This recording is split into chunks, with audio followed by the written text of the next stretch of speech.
Hello, New Mexico, and welcome to another episode of Around the Roundhouse, a podcast featuring the policies, politics, and bright personalities of the land of enchantment.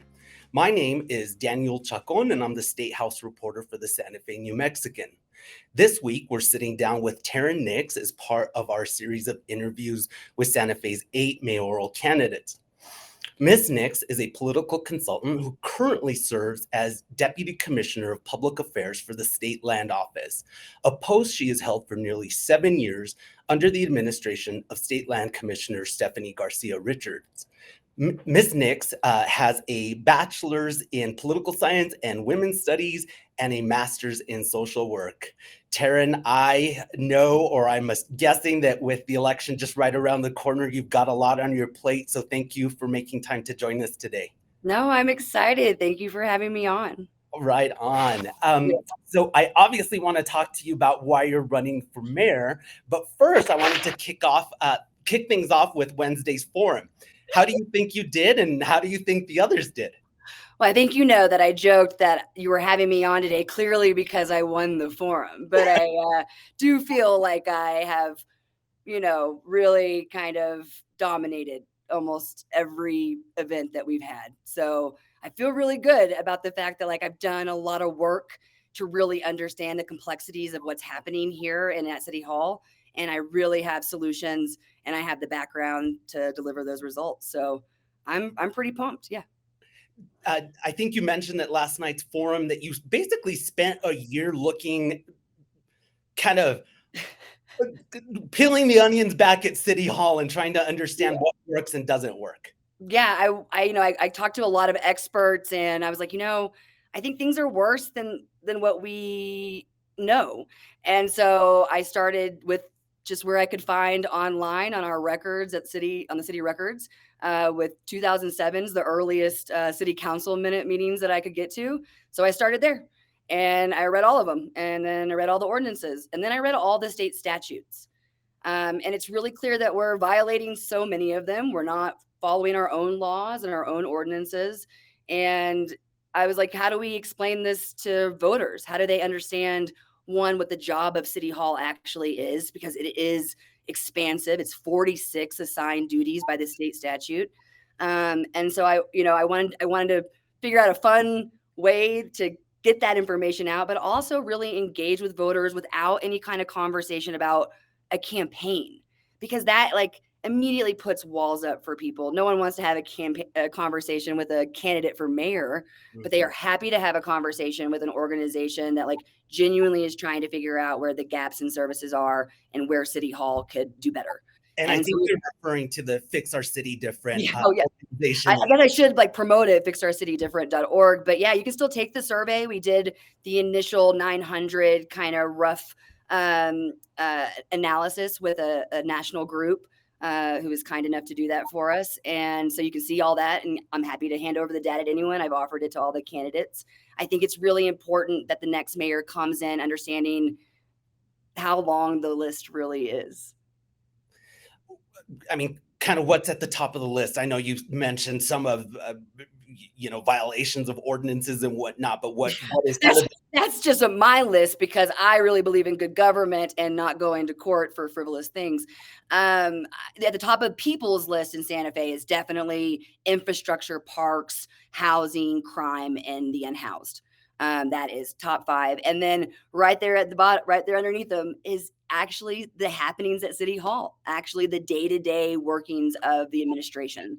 And I think that's really telling, that folks that normally wouldn't be able to even know what a government is doing can recognize that it's not working. Quick clarification question. Fix Our City Different is a political action committee. Is that correct? It's a federal PAC. It started way before the campaign stuff ever kicked off, and it will exist way after the campaigns. It is really a mechanism for us to figure out what we need and then to push back and give cover for our federal delegation, because I think as our money starts to get pulled back incrementally, but it is happening. We haven't been totally hit as the city, but Food Depot has been hit. Mm-hmm. And so I think it's really important that we're having those kind of conversations.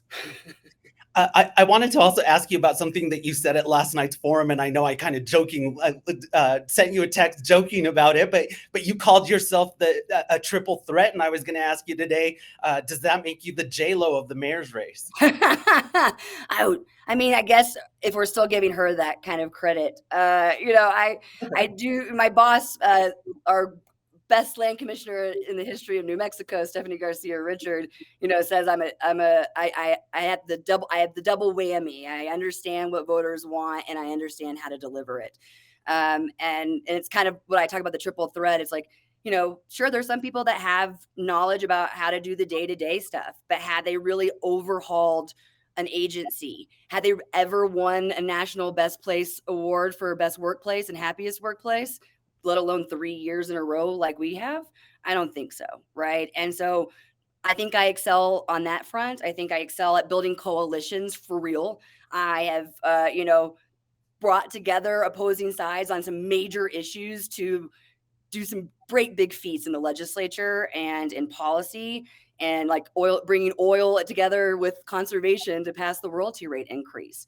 I think, the city councilors and commissioner in the race like to say they've built coalitions, but they've built coalitions around things that were very favorable, not around things that actually were contentious, right? What we're talking about doing at the city over the next 4, and I really think 12 years, is going to be contentious, and it will require real leadership. And if you look at their voting records, they say one thing and vote another way every time on the big issues, on short-term rentals, on wastewater, on water, on, Bishop's Lodge. Like there's no continuity and trust in the fact that they'll like step up to the plate from a leadership perspective to make those hard calls when they're needed, and they are needed.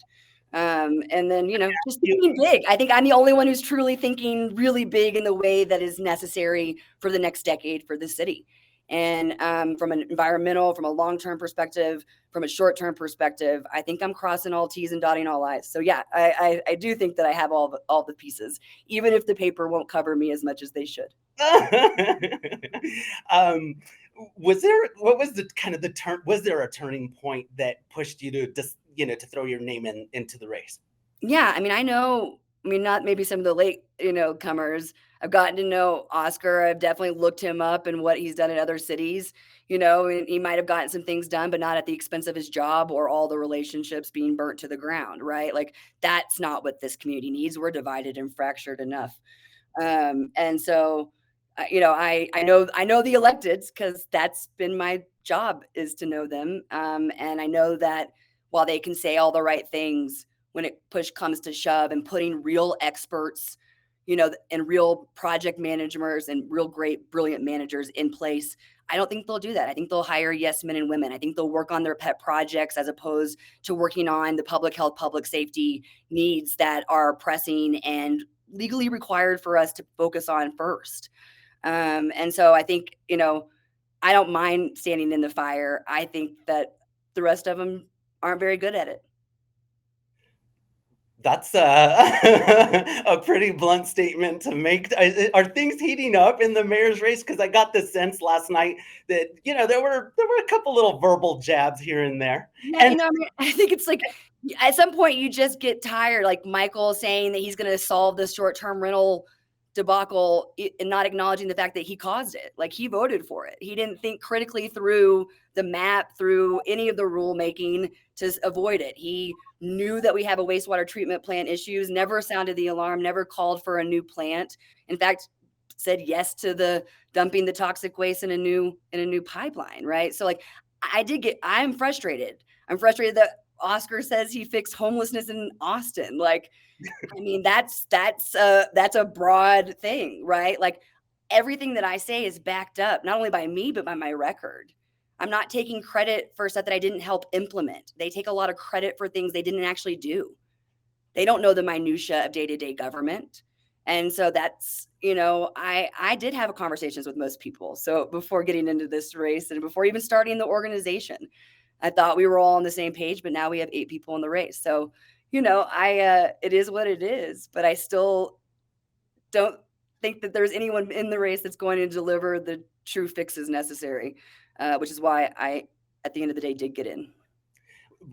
among the 8 candidates, although you obviously consider yourself the best choice for Santa Fe. But who do you think is your closest competitor? Who do you think that you're running against? I think it'll come down to me and Michael. What about which is kind of cool because we're the youngest ones in the race. So that's really, neat for our community, I think. Well, what are Michael's, Councilor Garcia's state strengths and what are his weaknesses? Why? I'm not spending my time talking about Right. Michael. I'm just curious because you are a political. That is a crazy thing to do to me. The paper already doesn't cover me. I don't think I need to give them more airtime. Literally, I don't even get. They have a hard time even bringing my name into conversation unless it's to say I don't have a chance, which is, I disagree. I've knocked on thousands and thousands of doors already. They haven't. All right, then let's talk about the issues. And I apologize for getting sidetracked there. But I was checking out your website, and you've kind of laid out your policy proposals, and you're talking about doing this within the first 30 days. That's the first 30 days are really figuring out which financial pieces we need to do a forensic audit on. We know at least 20% of our budget's never, and the money that goes through has never really been audited. And I'm not very convinced that the audits that we do are real audits, considering they look exactly like 2008's first audit, and that was not a real audit. So I'm worried. I think we have a cash flow issue. I've talked to the former state treasurer and former state auditor. I don't think I'm off base. I think that, we have a lot of work to do to reorganize, cut waste, and prioritize correctly around our parks, our infrastructure, and our public safety.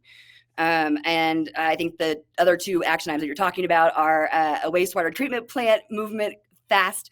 So there's still about $100 million left at the state that we could capitalize on if we move quickly. There's some other serious money available for blackwater and gray water reuse systems. And I think we should be holding Lanel accountable for some upgrades, because eventually that plutonium is going to hit our water supply and we need to be ready. And those upgrades could also be taking out PFAS and some other things that we're not ready for right now. And then the third thing is emergency action to bring all service providers, community members, organizations, public safety together to figure out what is the need from a mental health, drug rehab, shelter, and encampment zone, and where that space would be. And then we're going to go find the money, and whatever money we can't do, I want to put a bond to voters in the first year on both topics. I'm curious about Lanel. Specifically, how would we hold the lab accountable?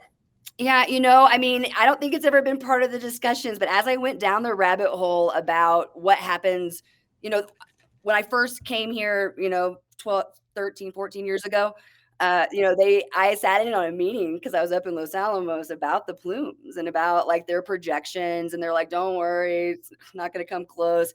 And now where we're at is like, oh, we're there. We're going to have to, in the next decade, seriously be ready for what that looks like. And that's not only from the water intake, that's from what we're putting back out downriver as well. We can't, continue to dump on La Cienega and Cochiti like we have.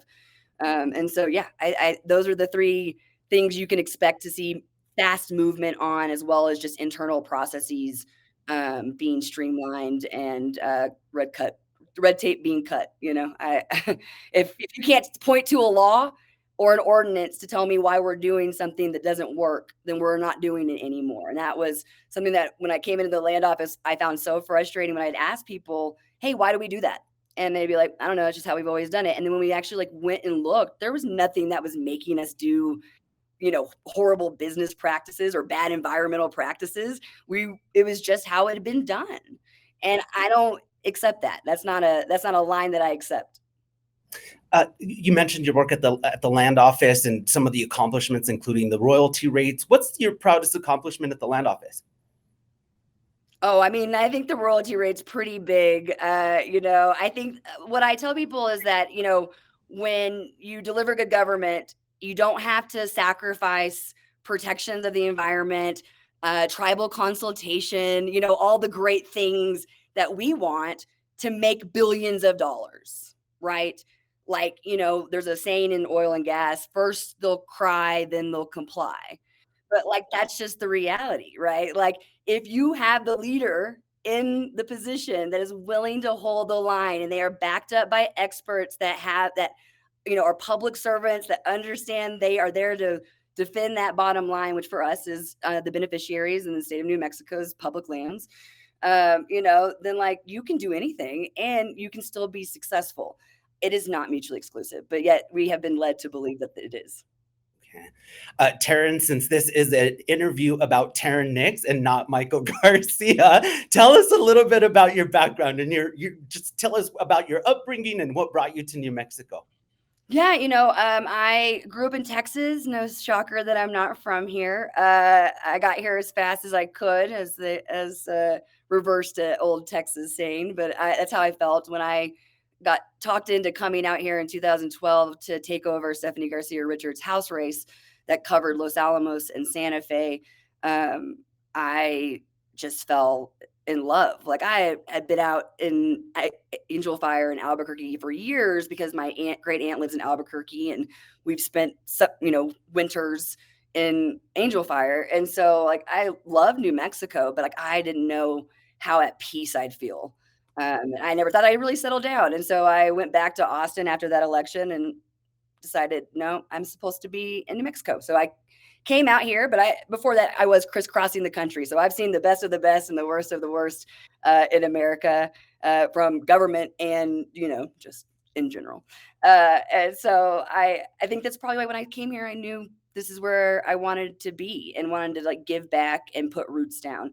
And I have. And I've spent time on various boards. Right now, currently, I'm on Habitat for Humanity. I do the Northern Rio Grande National Heritage Area, our only national heritage area in New Mexico that, spans from Taos down to Santa Fe.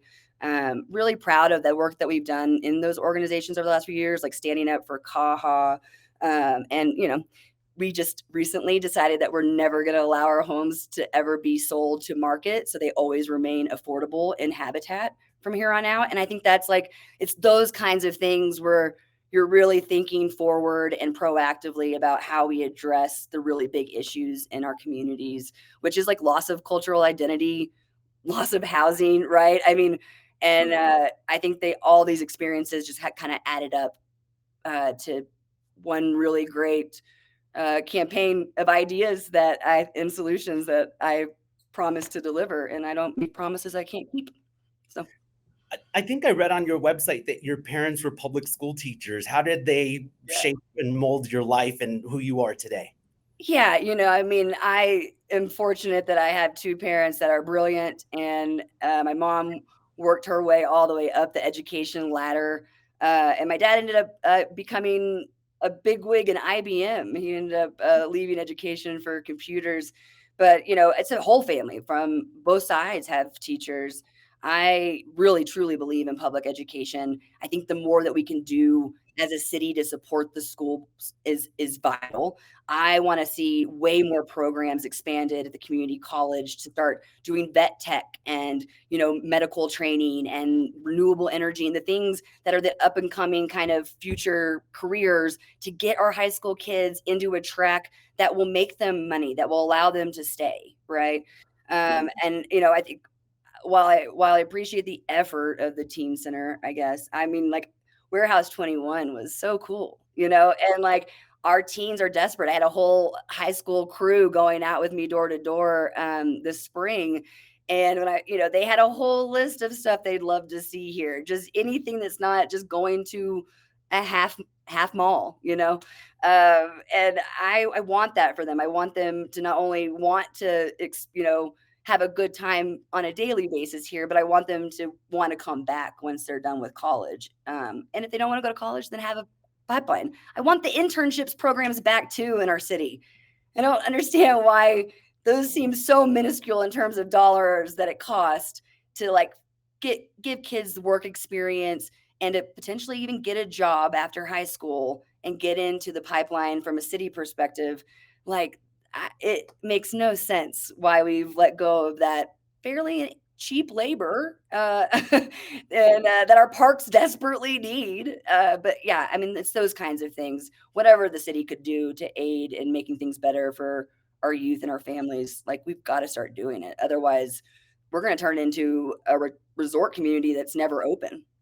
Well, I'm glad that you mentioned that, because on a very related topic, give us your ideas on increasing the affordable housing stock in Santa Fe, which is so important to so many people. Yeah. I mean, again, think big. There's other communities in the country who have really invested in affordable housing and come up with real solutions that kind of build the gamut. We need housing that ranges, obviously, but I want $100 million trust. This $3 million a year, and it, and they're making it even more complicated to even put land up to have people build affordable. It's becoming a whole thing. So I want all of that to be fixed, streamlined, and way easier. That's not only from a permitting process. I want them to jump straight to the front of the line, but like I want $100 million to build our own, to own our own, to operate our own. I want Section 8 units. I want to fight for. It's the only area preference. It is the only area that I'm talking about this in, because it is in a bowl. It's but we need 6 stories to get the character back in our build. And I know that people hate the boxes around the outer edges of city limits. I don't blame them. They are ugly. I asked every developer that built them, why? Because in a community that's so cool, that we would just put up rectangles just seems so limiting.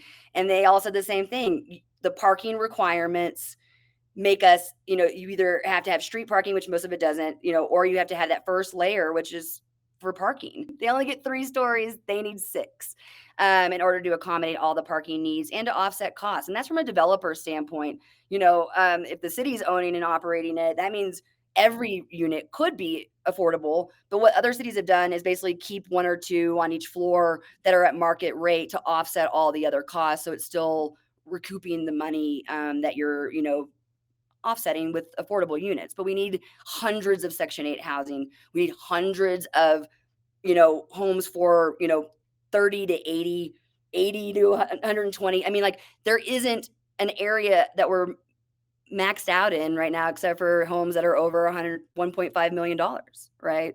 And a starter home is 250, not 450, which is what we're now seeing come up as starter homes. So we are displacing not only a young generation, but in the survey, the thing that was the most alarming to me out of the 1,000 respondents is it's not our young people, because they're not here anymore. We've already displaced them. It is our seniors who are struggling to either stay in their home, stay in their rental, find a rental that's affordable. The senior housing that we do have is so limited in terms of what you can make and what you can have in your possession, that most people that need it can't get it. We need real senior housing solutions, especially because they keep recruiting everyone to come here in their retirement. We also need some cemeteries, but that's another discussion for another day. What's your favorite part about living in Santa Fe? Oh, the culture. The The culture, the history. Oh, yeah, for sure. I mean, as someone who looks like this and is very aware that I look like this, I think it's a beautiful thing that we have not only just from a Spanish and Native perspective, but there are so many other communities from, Tibetan to, we have just amazing groups that I want to see come back together. I think that this administration has intentionally or unintentionally divided and kept us there. And I don't think in a town that shares so many views the same, I mean, 75% of this community feels the same on the major issues, that we shouldn't be in this much discord. And same thing with the city council. I don't understand why they are pitted against each other time and time again, but by God, have they not been able to agree on anything major to move it forward unless the mayor said yes, right? And that shouldn't be the case. And that wouldn't be the case if I'm mayor. I'm working with everybody to fix the stuff that's going on in their district. Taran, you kind of alluded to this. Some of the candidates have really touted their Santa Fe roots. I think someone said they were 17th generation Santa Fean last night. That beats me. And at the same time, they pointed to our current mayor, Alan Weber, as an outsider. And I'm curious, do you worry that voters will paint you with the same brush as a transplant who doesn't understand their city or the culture of the city? Well, one, I think even though we don't want to talk about it, the realities of who actually lives in the city now and what the demographics are, they look more like me than they do like you. And I know that's not fun to talk about, but it is just the reality. We have, an overwhelming majority of this community now in the city is transplants. So, do I think it's a hindrance? No. Have I also done like expansive work for the last 14 years in the northern New Mexican communities? Hell yeah, I have. Okay. Now, listen, some people in Santa Fe might be scared to, publicly say they're with me. But if you look at the donor list, you'll see that the Norteñas around the state are with me. They're not with my opponents. And that's for a reason. I do understand what's going on. I do understand what is needed. And I have zero desire to remove any more murals, artifacts, monuments, statues. I want us to start telling the full and complete history. I want us to lean in. I don't want us to hide it. I don't know. I want us to be the beacon that the rest of the country should look at about how you really confront 400 years of, not so great things sometimes, right? Yeah. And how you do it in a healthy and productive manner, not in the way that it's been done currently. So, I'm not Weber. I think there is someone in this race that is a younger version of Weber. That's not me. I'm a, I get where I'm at. I know my lane. You didn't see me on the stage at Zozobra, and if I'm mayor, you'll see me from the audience waving. I don't need the showboat. I don't need the pomp and circumstance. I'm not here for that. My reward is watching Midtown get built up and having Section 8 housing for the first time again in 30 years be built in Santa Fe, right? Mine is a new wastewater treatment plant and the wetlands restored that we can all walk through, right? Like that's my lane. That's the lane I want. I want Fiestas back the way they used to have it. I want the cars to be able to drive on the plaza at least. I mean, I don't know why we don't have at least once a month where it's just their day to take over. Again, we're not ever having the right conversations with any part of the community. So I wouldn't be me. I love to have those conversations. I thrive on them. I have buildings already identified from talking to Hilario Romero about just to make historic. So they have to be, saved. Okay. This administration's allowed them just to be demolished. So I don't, that we are not the same from a land management perspective. Well, you brought up monuments, and I've asked all the mayoral candidates on their thoughts about the what we should do about the obelisk. Or yeah, we have to rebuild it. Period. We should have rebuilt it without having to go to court and spending $1.5 million. What a waste of taxpayer dollars that was. It's not the city's job to make that final decision. It is a combination of community and state that needs to all be at the table to really have that conversation. I also think if you go to the voters and ask, again, if they all look like me, what do you think happens? Right? So I've told that to people. That would not be a solution for me. I've heard that the pieces are too damaged to potentially put back together as is. I've heard great ideas about like using turquoise to bind them and really have a different discussion on the panels and what we're putting up around it. I like that. But again, I know my lane. It's not my lane. My lane is to follow the law and to deliver good government. And delivering good government would have meant not allowing it to started the conversations 2 years prior to it coming down when they started emailing and asking for a solution, right?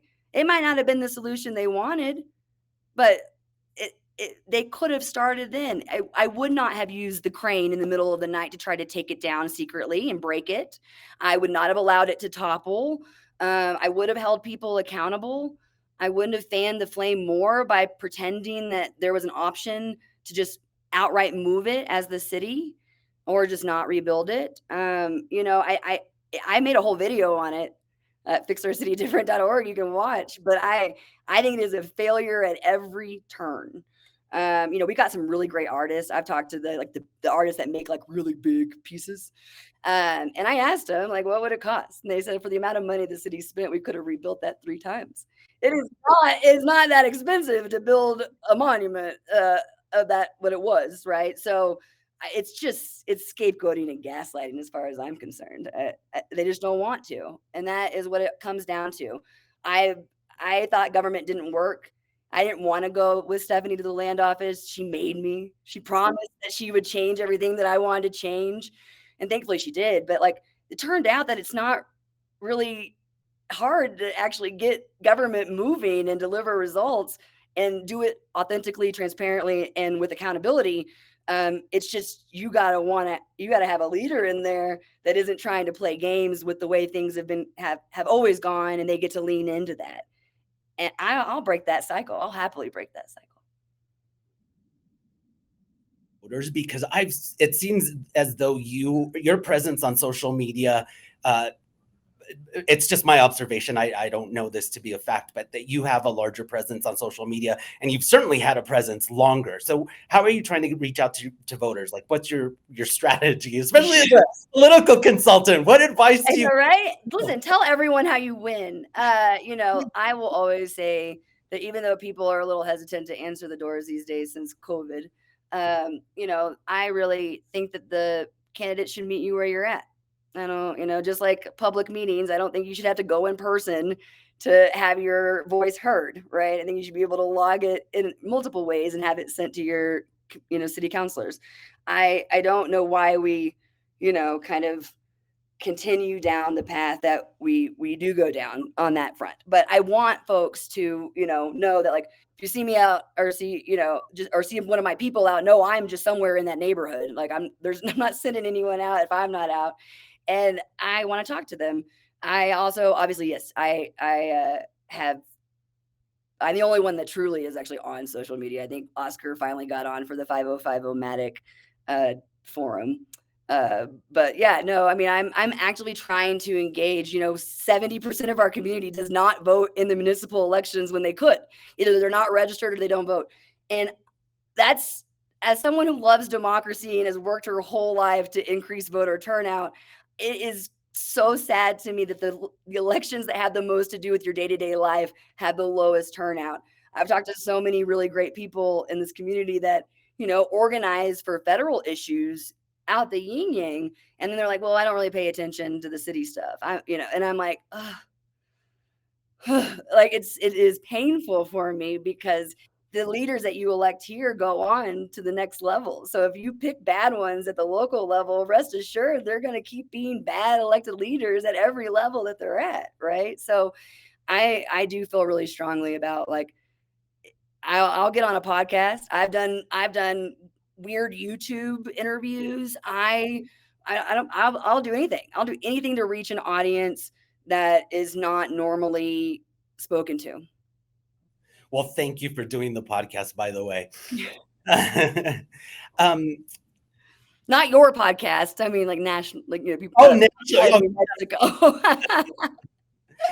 I got to ask you, campaigning, and as I've asked others, seems like a full-time job. How are you balancing that with the job at the land office? Oh, I'm on leave. I took leave. Yeah, I mean, I've been saving up. I've been doing nothing but eat, sleep, breathing the city of Santa Fe for 2 years. I have not taken a vacation. I have saved up my leave. Like I know how taxing campaigns are, but Santa Fe is a whole different beast of politicking. It is interesting. What do you mean by that? I mean, I'm not sure that. I think the reason why we have kind of a disinterest in things, and we ended up with someone who, couldn't deliver not once, twice, and no one wanted to run, right, is because, like, it's pretty gross. People have called my donors and tried to bully them, right? I mean, like that. I've never had a candidate or a supporter call one of my clients' opponents people and try to, And so like that kind of stuff, I'm like, why don't you just go talk to voters and win on your own merit? But like, I've also never had candidates copy my clients. I have been copied at every turn. My first commercial that I dropped last year for Fix Our City Different was copied by one of the mayoral candidates. Almost every single one of my talking points has been adapted. Like, I, I mean, like it, it's a little overwhelming if you aren't really secure and confident in what you're bringing to the table and your ability to kind of like reinvent the wheel. So you see me a lot everywhere because I will stay 5 steps ahead of them at every turn because that is what I do. What's your I know we've talked about your qualifications, but what is kind of your pitch to voters? Well, I mean, so for me, it comes down to good government. And when I talk about that, people are like, what? What does that mean? And I'm like, well, I have built a dream team of experts and brilliant managers that have turned around every facet of government that you can think of. And people might not know the land office, but we're the biggest landlord that you probably don't know exists. We manage 9 million acres. Every road, business, infrastructure project comes through us. So like there isn't an office in the state I haven't worked with, in the country really. I am the person fighting on the front lines, right, against Trump, like that level of involvement. You just don't know that we exist, but we very much exist. We are an enterprise agency. We make our own money, and we've made more than anyone else before because we follow these rules. So it's like we build consensus before we move on projects. That means having more than just an early neighborhood notification meeting, right? We vote the way our voters want, not the way that we want. I tell people like I can have all the opinions in the world as Tarin Nicks, but that might not translate in what I would do as mayor, because what I would do as mayor is for the whole, not for Tarin, right? And so you want someone that's thinking with that mindset as opposed to I, which is what I'm running against, right? We tell the truth. This administration and so many politicians have a really hard time telling the truth and admitting when they mess up, right? We've made errors in the land office. I said yes to a cell phone tower in La Cienega that sent some community members, through the roof. We didn't gaslight them into thinking that we hadn't done anything. We figured out a solution to make them happy and mitigate the issue. We don't move the goalpost on builders and on, companies trying to come in and, use our land to make money for beneficiaries. Like we work with them. If we mess up, we fix it. The city does not do that right now. We don't pick winners and losers. What we do for one, we do for them all. I don't like to end up in court, giving someone a sweetheart deal and the next person not giving them that deal will end up in court. And that is a waste of taxpayer dollars. You got to cut red tape. That is the core of good government, and guarantee transparency and follow the law, right? So like I say, like if you do those things and you think with common sense and a kind of mindset towards not only what happens immediately, but what it looks like 5-10 years from now, that we're not creating super fun sites that are environmental contaminations like we have at Midtown with the asbestos. That we're really thinking critically through all avenues with every stakeholder around the table. And that's what you get with me as mayor. I am the only one who has actually done that and delivered results by doing it. And I'm really proud of that. And it's the reason why I feel confident enough to step into the ring myself this time. Well, Tarin, it's been so nice to have you on the podcast. Is there anything I'm missing to ask you? Any topic that you'd like to cover that I, didn't ask about? Oh, I mean, I could go on for days. I would say that if you have an idea or want to hear about something specific that I haven't talked about, I have my calendar on my website, teamtaran.com. You can go pick a day, time, location, and I show up. I've had hundreds of Santa Feans do that. I'm so fortunate for that. I am blessed that they have let me into their homes and really given me some personal information that has allowed me to have these kind of conversations about knowing how to move forward quickly. So I tell everyone, save my phone number, 505-690-8658. You should have your next mayor's phone number in your phone. I don't play favorites. If there's a problem, I want to hear about it because I want to fix it. I don't need more Jay Bakers. I just want to get the job done. All right, Taran, always a pleasure to speak Yeah. with you, and thank you so much for joining us, and thank you to our viewers and listeners for tuning into Around the Roundhouse. Join us every week as we talk to newsmakers in the political realm by subscribing to our podcast through Spotify, Apple, YouTube, or wherever you get your podcasts. For the latest developments, follow our coverage online at santafenewmexican.com, where you can also subscribe to our newsletter, The Roundhouse Report. Until next time, I'm Daniel Chacón, and this has been Around the Roundhouse.